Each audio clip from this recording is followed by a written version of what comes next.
بسم اللہ الرحمن الرحیم۔ ہسٹری پیج کے معزز سامعین حضرات، السلام علیکم۔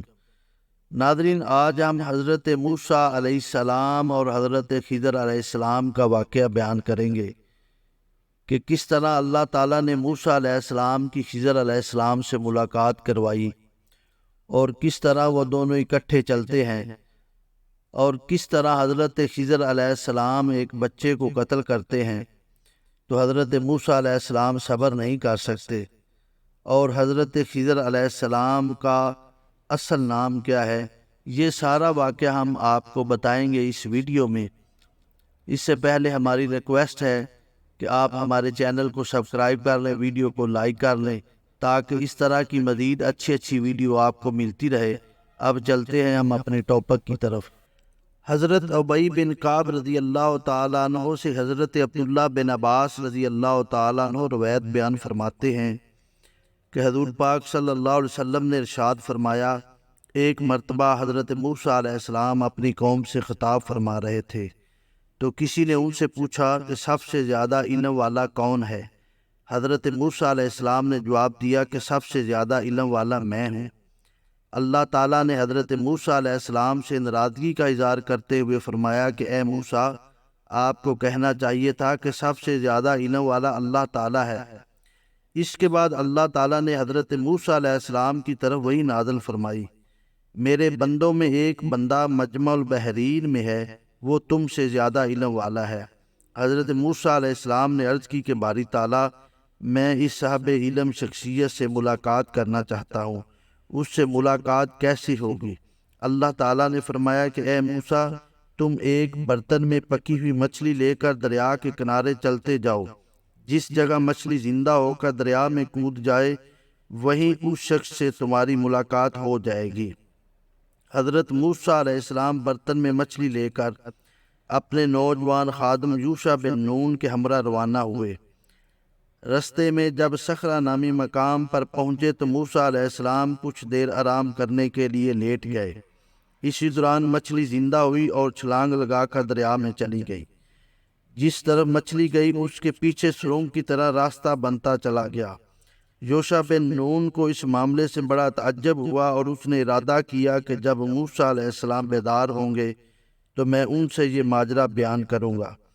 مگر جب موسیٰ علیہ السلام بیدار ہوئے تو یوشع بن نون انہیں یہ حیرت انگیز واقعہ بتانا بھول گئے اور آگے بڑھتے چلے گئے۔ اس کے بعد مسلسل ایک دن اور ایک رات سفر کرنے کے بعد حضرت موسیٰ علیہ السلام کو تھکاوٹ محسوس ہوئی تو انہوں نے کچھ دیر آرام کرنے کا ارادہ کیا اور اپنے خادم کو ناشتہ لانے کو کہا۔ خادم نے کہا، جناب مجھ سے بڑی غلطی ہو گئی، اس سے پہلے جس مقام صخرہ پر ہم نے قیام کیا تھا وہاں مچھلی زندہ ہو کر پانی میں کود گئی تھی اور راستہ بناتی ہوئی دریا کی گہرائی میں چلی گئی تھی۔ حضرت موسیٰ علیہ السلام نے فرمایا، وہی ہماری منزل تھی جس کی ہمیں تلاش ہے، اب واپس اسی مقام کی طرف چلو۔ چنانچہ حضرت موسیٰ علیہ السلام اپنے خادم کے ہمراہ اسی راستے پر واپس روانہ ہوئے۔ جب مقام صخرہ پر پہنچے تو دیکھا کہ وہاں ایک بزرگ سفید چادر اوڑھے ہوئے آرام کر رہے تھے۔ یہ حضرت خضر علیہ السلام تھے۔ حضرت موسیٰ علیہ السلام نے انہیں سلام کیا۔ انہوں نے کہا کہ تمہاری اس زمین پر سلام کا رواج کیسے ہے؟ حضرت موسیٰ علیہ السلام نے اپنا تعارف کرواتے ہوئے کہا کہ میں موسیٰ ہوں۔ حضرت خضر علیہ السلام نے فرمایا، بنی اسرائیل والے موسیٰ؟ انہوں نے کہا، جی ہاں، اور میں آپ کے ساتھ کچھ دن رہنے کے لیے حاضر ہوا ہوں تاکہ اللہ تعالیٰ نے آپ کو جو خاص علم عطا کیا ہے اس سے کچھ سیکھ سکوں۔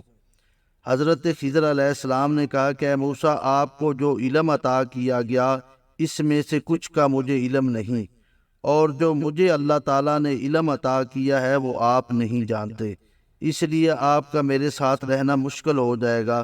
اس واقعے کو اللہ تعالیٰ نے قرآن کریم میں ارشاد فرمایا، کہا کہ آپ میرے ساتھ ہرگز نہ ٹھہر سکیں گے اس بات پر کیونکہ صبر کریں گے جسے آپ کا علم محیط نہیں۔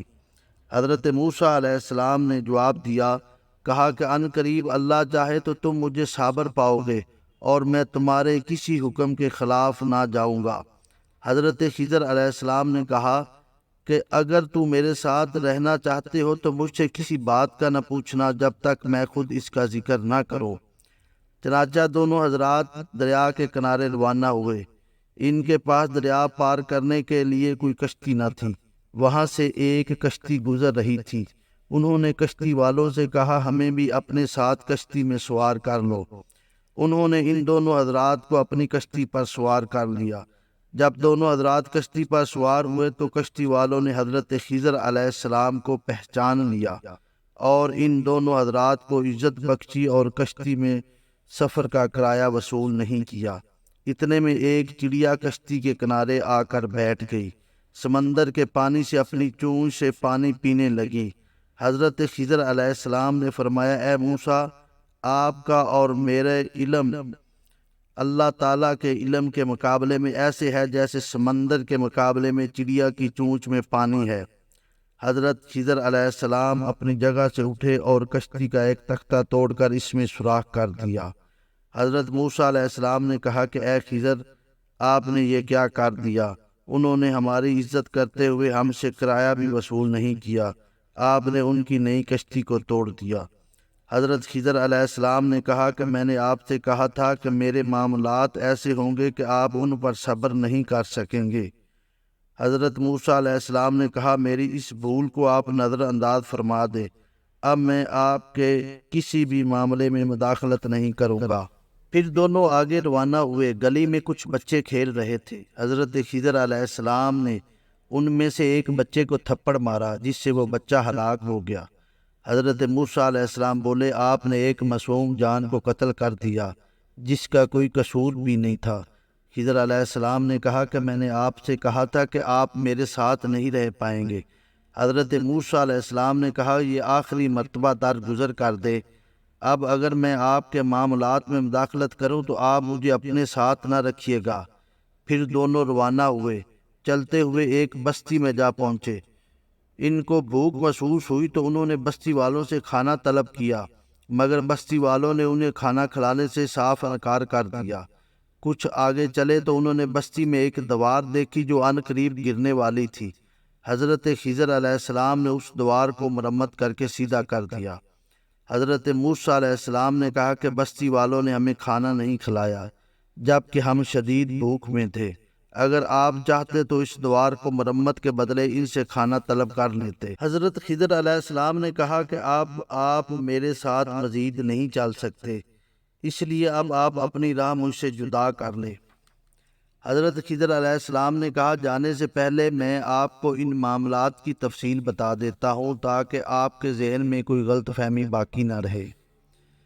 جہاں تک تعلق کشتی کا ہے تو کشتی کے مالک غریب لوگ تھے جو کشتی کے ذریعے محنت مزدوری کر کے اپنا اور اپنے بچوں کا پیٹ پالتے تھے، اور دریا کے دوسرے کنارے ایک ظالم بادشاہ موجود تھا جو ہر صحیح کشتی پر زبردستی قبضہ کر لیتا تھا اور عیب دار کشتی کو چھوڑ دیتا تھا، مگر کشتی والے اس بادشاہ کی موجودگی سے بے خبر تھے، اس لیے میں نے کشتی کو عیب دار کر دیا کہ ان کی کشتی پر بادشاہ قبضہ نہ کر سکے اور بعد میں یہ کشتی کی مرمت کر کے اپنا گزر بسر کر سکے۔ اور جہاں تک تعلق اس بچے کا ہے جسے میں نے مار ڈالا، میں نے دیکھا کہ اس بچے کے مقدر میں کفر لکھا ہوا تھا جبکہ اس کے والدین نیک اور دیندار لوگ تھے۔ مجھے خدشہ لاحق ہوا کہ کہیں بچے کی محبت میں اس کے والدین بھی کفر اختیار نہ کر لیے، اس لیے میں نے اس بچے کو مار ڈالا تاکہ اس کے والدین بچے کی وفات پر صبر کر کے اجر و ثواب حاصل کریں اور اللہ تعالیٰ ان کو اس کے بدلے نیک صالح بچہ عطا کر دے گا۔ جہاں تک دیوار سیدھی کرنے کا معاملہ ہے، وہ دیوار دو یتیم بھائیوں کی تھی۔ ان کا والد ایک نیک آدمی تھا۔ دیوار کے نیچے ان یتیم بچوں کے باپ نے خزانہ دفن کیا تھا کہ جب بچے بڑے ہو جائیں تو دیوار کے نیچے سے نکال لیں، لیکن دیوار ابھی سے گرنے والی ہوئی تھی۔ اگر دیوار ابھی گر جاتی تو بستی کے لوگ ان یتیم بچوں کا خزانہ ہڑپ کر لیتے، اسی لیے میں نے دیوار کو سیدھا کر دیا۔ حضرت خضر علیہ السلام نے مزید جو کچھ کہا اس کے بارے میں قرآن پاک میں ہے، اور جو کچھ میں نے کیا میں نے اپنی مرضی سے نہیں کیا، یہ حقیقت ہے ان امور کی جن پر آپ سے صبر نہ ہو سکا۔ حضرت خضر علیہ السلام کا اصل نام بلیہ بن ملکان ہے۔ خضر ان کا لقب ہے، اور اس لقب کی وجہ یہ ہے کہ کہ آپ جس جگہ پر بھی نماز ادا کرتے تھے اس جگہ کی گھاس اگر خشک ہوتی تو آپ کے نماز پڑھنے کی برکت سے سرسبز ہو جاتی تھی۔ اس وجہ سے آپ کا لقب خضر مشہور ہو گیا۔ حضرت خضر علیہ السلام اللہ کے ولی ہونے میں تو کوئی اختلاف نہیں، مگر ان کے نبی ہونے میں مفسرین کا اختلاف موجود ہے۔